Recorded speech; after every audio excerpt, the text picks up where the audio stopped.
My understanding was, what she told me was that she woke up because she heard Lucas crying. Okay, and that's the only information you had. You hadn't talked to anybody else yet that day, right? Objection misstates her testimony. How? Who else did she talk to on July 8th? She talked to Dr. Wong. Dr. Wong wasn't there sleeping at Rachel's house on July 8th. Come on, you're just interrupting. Who else did you talk to about the circumstances at Rachel Bruno's home on July 8th?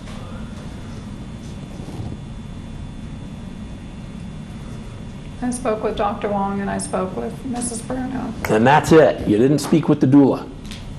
No, I never spoke with the doula. So the only information that you had, and you didn't speak with the doula on July 9th either, did you? No, I did not. Okay, so the only information you had on July 9th, 2015, when you filled out this safety assessment, was that Rachel Bruno was asleep, woke up to the sound of her child crying, walked in and saw the doula patting the child on the back, shushing the child. That's the only information you had, right?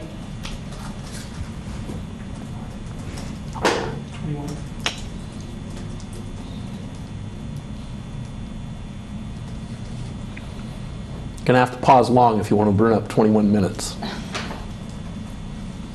Take as long as you need to answer the question. Can I please have the question repeated?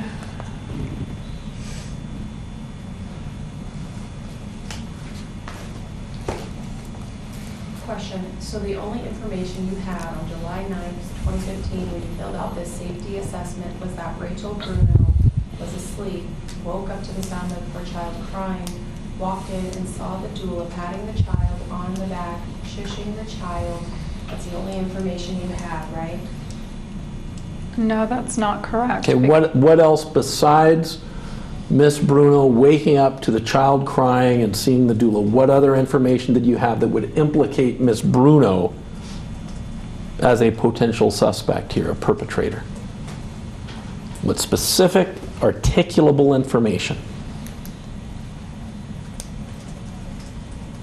The other information that I had was that Dr. Wong had made a statement that the child could not have caused the injury to himself, and that the person who was his caregiver at the time should have had an explanation for what would have caused the injury. And I agree with Dr. Wong, but you didn't talk to the person who had the care of the child at the time. That was the doula.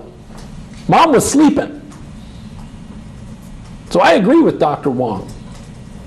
So my question is, aside from your interview with Rachel Bruno, who did you talk to about what specifically happened in that home that morning on July 8th?